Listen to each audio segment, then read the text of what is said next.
The Lord of the Big Dance, Joe Duffy of Joe Duffy's Picks, the anchor of OffshoreInsiders.com. I've been winning for you publicly since 1988 on the Score Phone days. We are 5-1 in the NCAA tournament with our highest-rated Wise Guy plays. We know we're going to have a bare minimum of 2 in the Sweet 16, and it's all up now. www.offshoreinsiders.com, www.offshoreinsiders.com.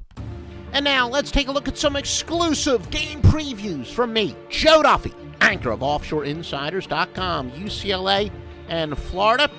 Florida's versatile defense can cause some matchup problems for UCLA. Now, the UCLans average 117.4 points per 100 possessions.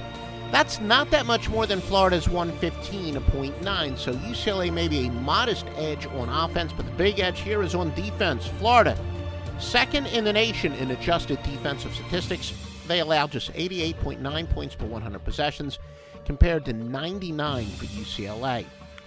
Now, Florida's 5-2 their last 7 against the spread, and their 28-game winning streak. That's pretty important because, remember, professional gamblers like me, we like to spot those dichotomous spread and ATS runs, where often a team that's on a long winning streak like Florida will actually be in a so-so ATS streak, but not the case here. Gators have that very dangerous combination of both talent and experience. Some spread trends. Our records are against the spread. The Bruins are 6-0 against teams with a winning record, 13-3 against teams with a winning percentage of above 600, 7-3 outside the conference. However, the Bruins have dropped 7 straight to the Southeast Conference. Florida 19-8 in the NCAA tournament. Dayton against Stanford. Stanford, big size advantage here. Now, Dayton did beat Ohio State. A lot of people say that was an intangible. Ohio State's kind of been dodging them during the regular season.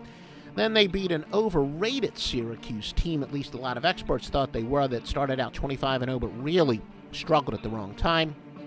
Stanford beat mid-major New Mexico, and then Kansas, a team without Joel Embiid. So, arguably, both of these teams got somewhat of a break in getting this far. Stanford has 4 players who are scoring in double figures, led by Chasen Randall, averages a team-high 18.7, and he's reached double-figure scoring in all but 2 games. But in 5 of the last 6 games, Dayton's not allowed an opponent to score 70 or more points. Dayton center Matt Cavanaugh, though, he's the biggest guy on Dayton. And remember, Stanford's got some height. Cavanaugh, only a decent player. Stanford, though, very top-heavy. They get into foul trouble. Keep an eye on this for those of you about halftime lines, or maybe the game goes into overtime. 87.3% of their scoring comes from their starting 5. Now let's take a look at some trends. Dayton, 6-1 overall run, 40-19 outside the conference. The Cardinals are 11-5 off of an ATS win. Not their best day of the week. Only 9-19 in their Thursday contests.